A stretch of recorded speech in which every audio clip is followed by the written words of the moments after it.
দিনের শেষে বুঝতে পারি জীবনের সবচেয়ে বড় সম্পদ টাকা নয়, নাম নয়, সাফল্যও নয়। সবচেয়ে বড় প্রাপ্তি হলো কিছু আপন মানুষ, কিছু সুন্দর স্মৃতি আর এমন একটা মন যা কৃতজ্ঞ থাকতে জানে। হ্যালো এভরিওয়ান, আসসালামু আলাইকুম। কেমন আছো সবাই? আশা করছি যে যেখান থেকে আজকের ব্লগ দেখছো সবাই ভালো আছো। আলহামদুলিল্লাহ, আমিও ভালো আছি। জীবনটা আসলে অপেক্ষা আর শেখার এক অদ্ভুত গল্প। ছোটবেলায় আমরা বড় হওয়ার অপেক্ষা করি, বড় হয়ে গেলে ভালো সময়ের অপেক্ষা করি, ভালো সময় এলে মনে হয় এবার হয়তো সব ঠিক হয়ে যাবে। কিন্তু সময়ের সঙ্গে বুঝতে শিখি জীবন কখনোই পুরোপুরি নিখুঁত হয় না। প্রথমেই তোমাদের একটা কথা বলি বন্ধুরা, এটা আমার শুক্রবারের ব্লগ। তো চলো তোমাদের সাথে নিয়ে আজকে ব্লগ শুরু করি। আশা করছি ব্লগটা তোমাদের খুবই ভালো লাগবে, সাথে একটা রেসিপিও তোমাদের সঙ্গে শেয়ার করব। তো চলো ব্লগটা দেখতে থাকো। আশা করছি আজকের ব্লগ তোমাদের একটু হলেও ভালো লাগবে। ভিডিওর শুরুতে ছোট্ট একটা অনুরোধ বন্ধুরা, ভিডিওর কোথাও কোনো অংশ যদি ভালো লেগে থাকে তাহলে প্লিজ লাইক কমেন্টে শেয়ার করে দিও। আর যারা নতুন বন্ধু তারা প্লিজ চ্যানেলটিকে সাবস্ক্রাইব করে পাশে থেকো। তো দেখো, এখন আমি আজকে নাস্তাতে বানাচ্ছি ইডলি। আর ইদানিং করে আমাদের ইডলিটাই বেশি খাওয়া হয়, আর ওটসের যে কোনো একটা রেসিপি বেশি করি। তো যাই হোক, ইডলিগুলো আমি আজকে আর বানানো তোমাদের সঙ্গে শেয়ার করছি না। আমি ইডলিগুলো একদম স্টিম করা হয়ে গেছে, স্টিম করার সময়তেই তোমাদের সঙ্গে শেয়ার করছি। আর দেখো ইডলিগুলো কতটা সফট হয়েছে আর কত সুন্দরভাবে উঠে যাচ্ছে। তো চলো, ইডলিগুলোর জন্য আমি একটা চাটনি এখানে বানিয়ে নিয়েছি। আর সচরাচর আমি চাটনি বানানোর সময় পাই না, সেই জন্য চাটনি বানানো হয়নি। আজকে একটু চাটনি বানানোর সময় পেয়েছি। আর বাইরে একদম মুষলধারা বৃষ্টি হচ্ছে। আর আজকে সকালে রান্না কিছু সেরকম করিনি, কারণ সিমরা পাপাকে ইডলি বানিয়ে দিতে ও খেয়ে বেরিয়ে গেছে অফিসে। আর সিমরাও ইডলি টিফিনে নিয়ে গেছে। আজকে যেহেতু শুক্রবার, আজকে বাড়ির রান্নাবান্না একটু অন্যরকম করব। আর সকালে রান্নাটা এই কারণে করিনি, প্রথমেই বলে দিই, কারণ সিমরার পাপা আজকে অফিসে খাওয়া দাওয়া করবে। ওদের অফিসে আজকে লাঞ্চ পার্টি আছে। তো সেই জন্য ও বললো যে আমাকে খাবার দিতে হবে না। তাই আমি ভাবলাম দুই বেলার একসঙ্গে রান্নাটা করে নেব আর একটু দেরি করে করব। তো এখন যে কাজটা করছি, আমি মশলার কন্টেনারগুলো, অনেকগুলো মশলা শেষ হয়ে গেছে। অনেক দিন থেকে আমি এই প্যাকেট মশলা কিনি না, হলুদ গুঁড়ো ছাড়া। জিরে গুঁড়ো, ধনে গুঁড়ো এগুলো আমি বাড়িতেই করি, কিন্তু আমার শরীরটা এতটাই খারাপ, আমি এগুলো বানাতে পারছি না। গত এক সপ্তাহ হলো এগুলো শেষ হয়ে গেছে। তো আমি প্যাকেটে এখন অর্ডার করে আনিয়ে নিয়েছি। তো চলো এগুলো এখন কন্টেনারে ঢেলে নিই। আর ছোট ছোট প্যাকেট অর্ডার করেছি, আর এগুলো শেষ হয়ে আসার কিছুদিন আগেই আমি চেষ্টা করব আমার মশলাগুলো তৈরি করে নেওয়ার। আলহামদুলিল্লাহ, ততদিন করতে শরীরটা হয়তো ঠিক হয়ে যেতে পারে। তো এখন যেটা করছি, চিকেনটাই আমি একটু কাশ্মীরি লঙ্কা আর তেল দিয়ে একটু মেখে রাখলাম। কাশ্মীরি লঙ্কার তেল দিয়ে চিকেনটা একটু মেখে রাখলাম, এতে চিকেনের কালারটা খুব সুন্দর আসে। কম বেশি চিকেনের মশলা তো তোমরা সবাই জানো। কি রান্না করছি চলো তোমাদের সাথে শেয়ার করি, সাথে তোমাদের সঙ্গে কিছু কথাও শেয়ার করি। আমরা প্রত্যেকেই কিছু না কিছু খুঁজি। কেউ খোঁজে স্বপ্নের ঠিকানা, কেউ খোঁজে একটু শান্তি, কেউ খোঁজে ভালোবাসা, আর কেউ শুধু এমন একজন মানুষকে খোঁজে যে বিচার না করে মন দিয়ে শুনবে। অনেক সময় হাজার মানুষের ভিড়েও মানুষ একা হয়ে যায়।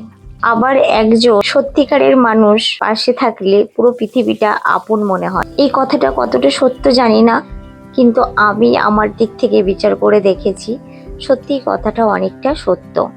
আমি মনে করি জীবন সুন্দরও না, কঠিনও না। জীবন ঠিক ততটাই যতটা আমরা তাকে দেখে নিতে শিখি। প্রতিটা দিন নতুন কিছু শেখায়, কখনো ধৈর্য, কখনো অপেক্ষা, কখনো আবার আমাদেরকে ছেড়ে যেতেও শেখায়। আর এই ছোট ছোট শিক্ষাগুলোই আমাদের একটু একটু করে পরিণত করে। এখন চিকেনটা রান্না করব বলে সমস্ত মশলা তো রেডি। এখানে আদা, রসুন, একটু পেঁয়াজ বেটেও নিয়েছি, সাথে একটু টমেটো পেস্ট করে নিয়েছি।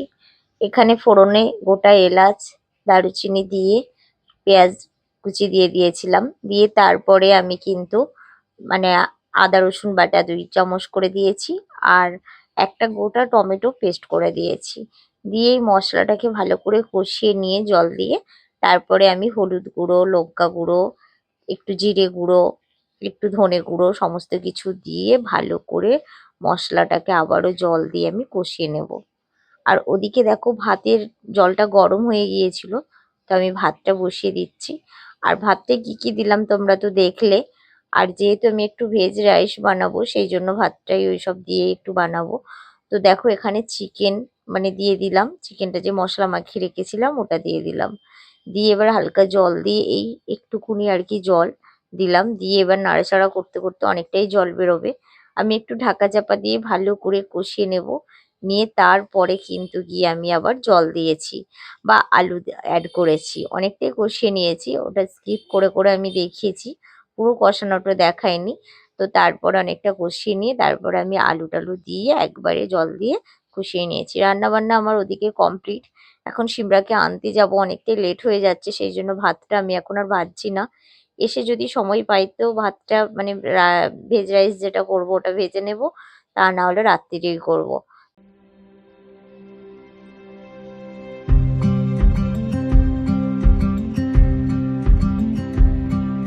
তো দেখো সিমরাতকে নিয়ে স্কুল থেকে নিয়ে চলে এসেছি, চিকেন রান্নাটা তোমাদের সঙ্গে একবার শেয়ার করে নিই।